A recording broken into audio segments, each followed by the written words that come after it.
Bom, vocês vejam, nós nos encontramos no ano 4708 do calendário chinês, no ano 5770 do calendário judaico, no ano 3010 do calendário hindu, no ano 5000 do calendário sumério, no ano 3000 do calendário grego e no ano 2010 do calendário cristão.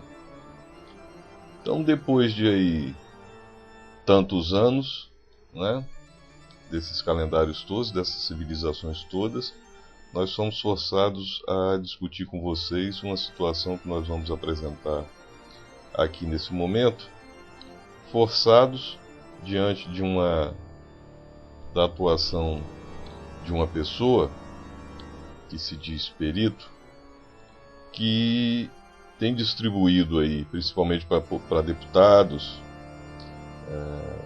documentos inverídicos, tentando infirmar a condição do perito em papiloscopia como perito oficial, para tentar bloquear a tramitação do projeto de lei 5.649, que está lá na Câmara dos Deputados, e que trata da condição dos peritos em papiloscopia como peritos oficiais.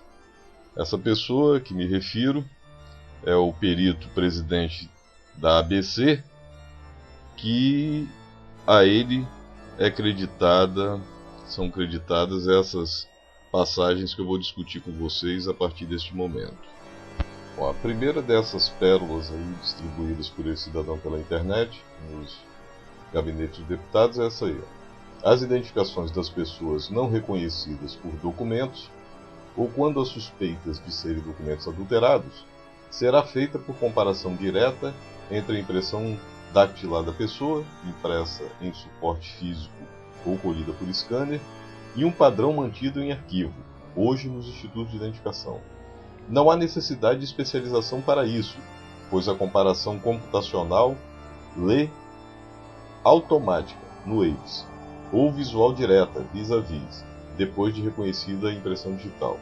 Aí o texto está com todos os erros, né? Está entre aspas, o lê está lé, e será feita em vez de serão feitas, né? O texto está entre aspas e pertence a esse cidadão. E aí a segunda pérola, distribuída aí pela internet. A papiloscopia, como carreira de Estado, está fadada à extinção, cujas atividades serão desempenhadas por auxiliares de identificação, quando se tratar de identificação civil, ou pelos próprios peritos criminais, quando em peças ou em locais de crime. Bom, nós gostaríamos de deixar patente que as explicações que nós vamos dar aqui, evidentemente, não se estendem a todos os peritos criminais, porque nós temos muitos peritos criminais que são conhecedores das nossas atividades, das atividades dos peritos em papiloscopia, e defendem a união dos cargos, uma atuação conjunta dos peritos em papiloscopia, dos peritos em criminalística, e essa explicação aqui, evidentemente, está direcionada para o Sr. Humberto e para alguns de seus seguidores. Aí, isso que nós estamos mostrando aí no ar é um EIVS criminal. O EIVS, o Automatic ou Automatic Fingerprint Identification System, um software que facilita os peritos em papiloscopia na busca da identidade das pessoas, dos cidadãos, criminosos e não criminosos. E esse sistema é apenas uma ferramenta. É uma ferramenta no trabalho do perito em papiloscopia. O EIVS não é essa panaceia que o Sr. Humberto pensa que seja. Porque identificar pessoas, identificar seres humanos por meio de impressões digitais requer experiência, requer anos de trabalho, de conhecimento, de buscas. Não é uma tarefa fácil e não há nenhum programa ainda existente sobre a face da Terra que consiga fazer a identificação das pessoas por meio de impressões digitais sem a presença de um perito em papiloscopia. Ao contrário de programas que fazem exame grafotécnico, documentoscópico, microscópios, através de microscópios e programas específicos para isso, balística, no que tange a identificação dos seres humanos, o EIFS é apenas uma ferramenta auxiliar, e nós vamos mostrar isso agora para vocês. Conforme você pode reparar, então, do lado esquerdo é um fragmento de impressão digital coletado em local de crime, e do lado direito são impressões digitais que o sistema EIFS vai apresentando para o perito, para que o perito diga se essa impressão se refere a esse fragmento ou não.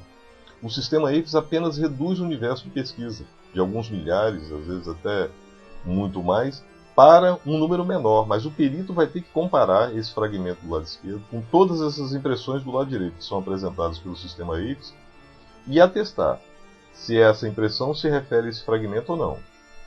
O sistema não está preparado para isso, não existe sistema que faça isso no mundo, quando se trata de impressões digitais. Isso fica a cargo do perito em papiloscopia, dizer se esse fragmento aí do lado direito se refere a se essa impressão do lado direito se refere a esse fragmento do lado esquerdo ou não. E não só impressões, impressões bem coletadas. O sistema também pode apresentar outros fragmentos, coletados em outros locais, em outros estados, e mesmo no estado do Espírito Santo, para que o perito faça essa comparação. Então ele apresenta outros fragmentos e impressões, reduzindo o universo para que o perito ateste, faça as pesquisas, se debruce em cima depois da comparação, para afirmar se trata da mesma impressão digital ou não. Vocês vejam aí que interessante. Isso é um curso de grafotecnia que está sendo anunciado aí pela internet no estado de Minas Gerais. Grafotecnia, parte da documentoscopia, que estuda as escritas com a finalidade de verificar se são autênticos.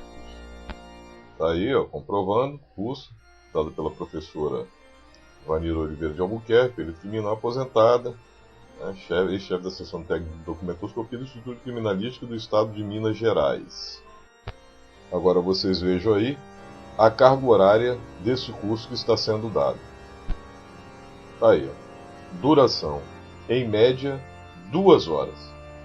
Então essa é a carga horária desse curso, ou seja, em 2 horas você já fica bem apto a lidar com grafotecnia.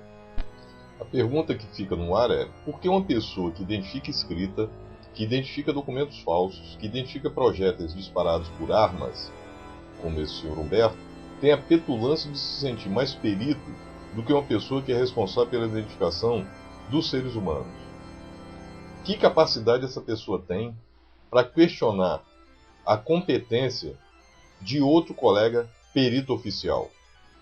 Agora, o pior é que esse tipo de pessoa ainda conta com a aquiescência de autoridades que desconhecem totalmente as atividades dos institutos de identificação e dos peritos papiloscópicos, dos peritos dos institutos de identificação, e dão aso a sandices como essa, que em países sérios essas pessoas estariam sendo severamente punidas, porque elas não estão trabalhando apenas contra outros colegas, elas estão trabalhando assintosamente contra a segurança da sociedade, estão trabalhando assintosamente contra os interesses da população. Agora vocês vejam a incongruência desse senhor Humberto. Esse é um cartaz da entidade que ele preside, convocando para um curso de isolamento e preservação de local de crime. Agora vocês vejam no detalhe. Vocês estão vendo aí em cima e comprovando. Veja lá no meio. 4º seminário embaixo. 7º Seminário Nacional de Perícia de Impressões Papilares. Então, o que leva esse cidadão a afirmar que para eles é perícia de impressões digitais e para os peritos em papiloscopia, os verdadeiros peritos, os seculares peritos em impressões digitais, não seria? O que move a mente desse cidadão com esses ataques infames que ele fica propalando pela internet e as autoridades caladas, assistindo a tudo, sem fazer nada, uns atos que colocam em risco a segurança da população e que levou, aqui no Espírito Santo, o Ministério Público a fazer uma recomendação para a Polícia Civil. determinando que os peritos papiloscópicos sejam convocados em todos os locais de crimes, por causa de sandices como essa. Então, dá para chamar de perito uma pessoa com um raciocínio desses?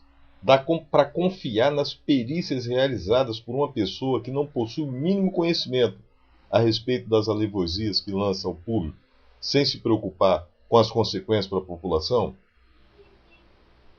Essa é a pergunta que fica aqui para a sociedade, para as pessoas que acessam o nosso site.